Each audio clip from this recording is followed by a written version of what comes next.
Indian army जिंदाबाद जिंदाबाद जिंदाबाद पाकिस्तानेर दालाल तृणमूल हटाओ पाकिस्तानेर दालाल तृणमूल हटाओ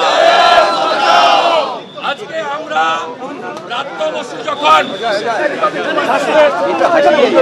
সামরিক বাহিনীকে ইন্ডিয়ান আর্মিকে অপমান করে তাদের গায়ে রাজনীতি ছোঁয়া লাগান এবং বাংলাদেশে সামরিক অভ্যুত্থানের সঙ্গে ইন্ডিয়ান আর্মির তুলনা করেন গতকাল অবৈধ ছামড়া ভাঙা নিয়ে আমরা ইন্ডিয়ান আর্মি জিন্দাবাদ হিন্দুস্তান জিন্দাবাদ ভারতীয় সেনার অপমান মানছি না মানব না এবং এই ইন্ডিয়ান আর্মি সম্পর্কে উনার বক্তব্য বিবরণী থেকে বাদ দেওয়ার দাবি করেছিলাম।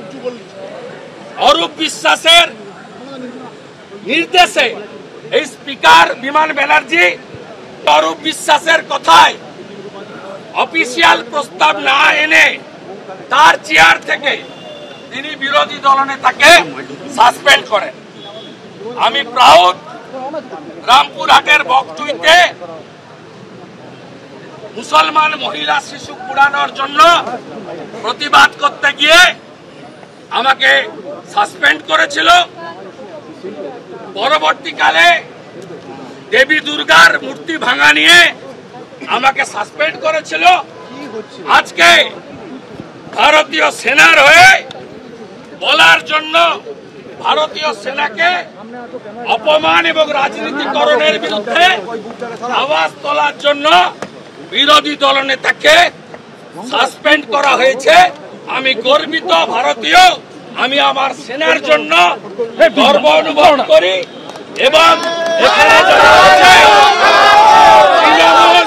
তৃণমূল পাকিস্তানের দালাল পাকিস্তানের দালাল পাকিস্তানের দালাল।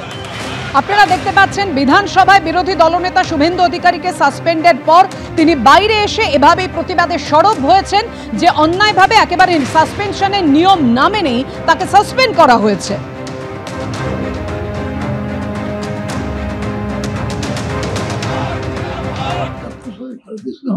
একটা কথা বলেননি, পাকিস্তানি সৈন্যরা ঢুকে যখন মানে বিভিন্ন ভাবে বাংলাদেশে গুলি চালিয়ে হত্যা করছে তখন বোধহয় কত লক্ষ মানুষ গুম হয়ে গিয়েছিল বাংলাদেশে, তার কথা উল্লেখ করেছেন। সব ডিস্টর্টেড কথাবার্তা গুলো বলে যাচ্ছেন, একটাও সত্য বলেন না।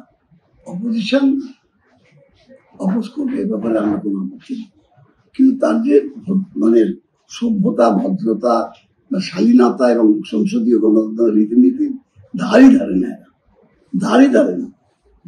যেভাবে কুরুচিকর মন্তব্য করছিল মুখ্যমন্ত্রী সম্পর্কে, এটা তো আশাই করা যায় না। উনি কেন শুরু থেকে যে গন্ডগোল শুরু করলেন, শুরু থেকে তখন আমি বলছি